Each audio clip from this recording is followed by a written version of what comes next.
Halo teman sejawat, bagaimana kabarnya? Mudah-mudahan selalu dalam lindungan Tuhan Yang Maha Kuasa. Nah, seperti yang kita tahu, ilmu keperawatan adalah ilmu yang sangat luas. Salah satu bidang ilmu keperawatan adalah ilmu keperawatan gawat darurat. Apa itu keperawatan gawat darurat? Keperawatan gawat darurat adalah keperawatan yang memberikan pelayanan kepada pasien dalam keadaan gawat dan darurat atau pada kondisi di mana keadaan tersebut mengancam jiwa pasien.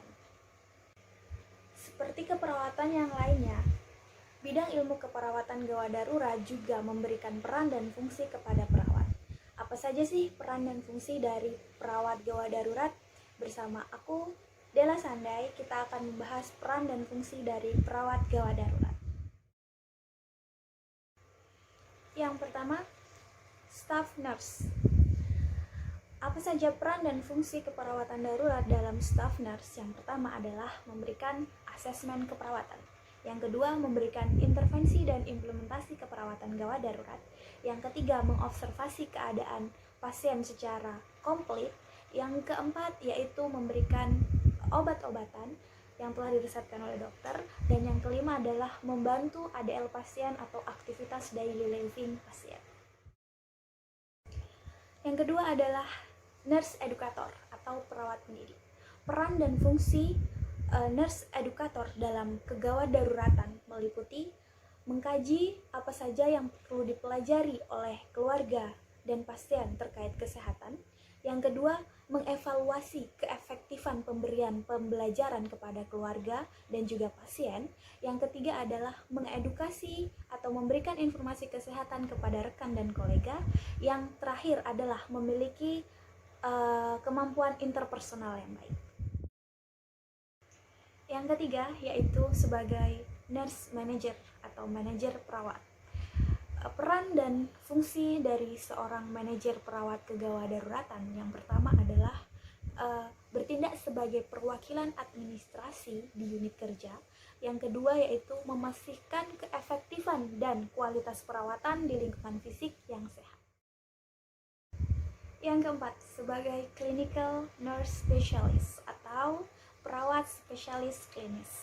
Peran dan fungsi kegawat daruratan dari perawat spesialis klinis yang pertama adalah berpartisipasi dalam perawatan pasien dan edukasi pasien secara langsung. Yang kedua, berkonsultasi dengan pasien dan keluarga. Yang ketiga, berkolaborasi dengan perawat dan tim kesehatan lainnya untuk mencapai pelayanan dengan high quality. Yang kelima, nurse practitioner atau perawat praktikan. Peran dan fungsi perawat praktikan dalam kegawat daruratan yang pertama adalah memberikan pelayanan kesehatan primer kepada pasien dan keluarga. Yang kedua, dapat memperoleh riwayat dan melakukan pemeriksaan fisik. Yang ketiga, meminta tes lab dan diagnostik serta interpretasi hasil lab. Yang kemudian adalah mendiagnosa gangguan, tentu saja ini dibantu oleh perawat senior ataupun dokter yang ada di tempat. Yang selanjutnya adalah merawat pasien dan tentu saja memberikan konsultasi dan mendidik pasien serta keluarga. Yang keenam, perawat peneliti.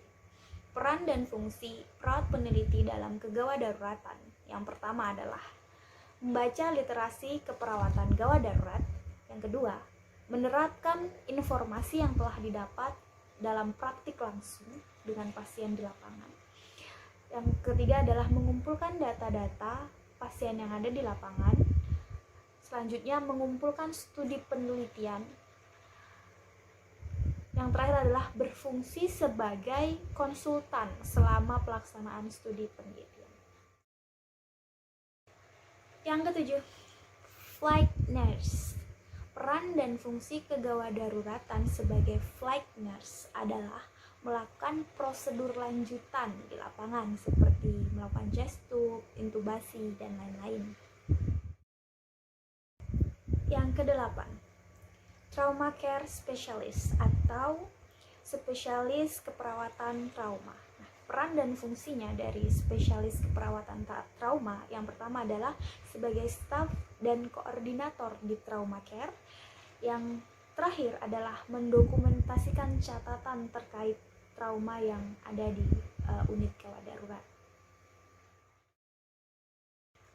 Yang ke-9 atau yang terakhir yaitu Sexual Assault Nurse Examiner atau perawat pemeriksaan serangan seksual. Nah, peran dan fungsi dari perawat pemeriksaan serangan seksual dalam kegawat daruratan yaitu yang pertama adalah memeriksa pasien dan mengumpulkan bukti dalam kasus di mana terdapat dugaan kekerasan seksual yang diketahui. Kemudian dapat bersaksi di persidangan mengenai temuannya.